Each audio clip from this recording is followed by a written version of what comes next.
Hello, and welcome to week 5 of this 52-week movie review challenge. This week, I watched Spirited Away.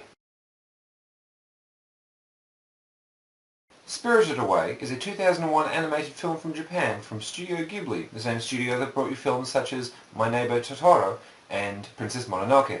Follows the adventures of a young girl who gets lost in the spirit world after her parents take a wrong turn going up a pathway and then get turned into pigs because they eat the wrong food.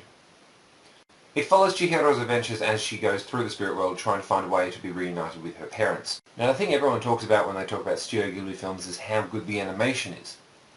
Unfortunately, I was watching this film projected onto a bedsheet in a backyard late at night, so I may not have got the full effect of how good the animation is, but I was still suitably impressed.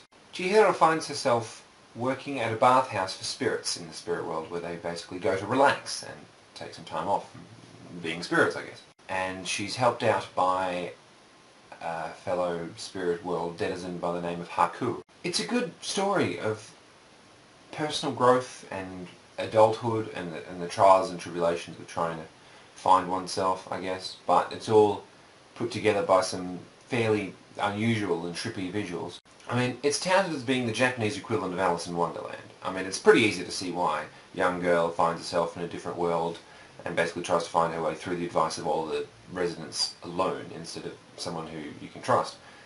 But it wasn't, meant to copy. It was actually based off a completely different story that just happened to sort of evolve in parallel, I guess.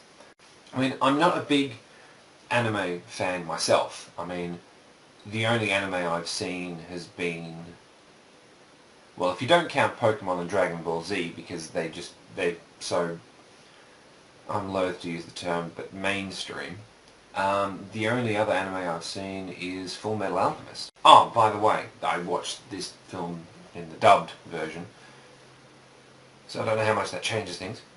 So overall, I'm going to give it 5. 5 out of 7. I mean, it was good, but it may not have helped that I was watching it in an environment that didn't lend itself too well to actually getting fully engaged in it, I guess.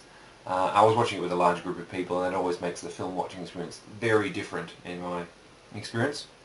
Especially when you've got a lot of people sort of, snarking at it and poking fun at it. All in good fun, of course, but it sort of, meant I sort of couldn't concentrate on the film so much, I guess. I did like No Face's transformation, though, over the course of the middle acts, I guess. But obviously they're all kind of spoilerific, but I did like the mirroring it does to try and figure things out. Thank you for watching this week's movie review. Next week, it's February, and February is Romance Month. So next week, I'll be watching Moulin Rouge because somehow, some way, I still haven't friggin' seen it yet. So until then, tally-ho.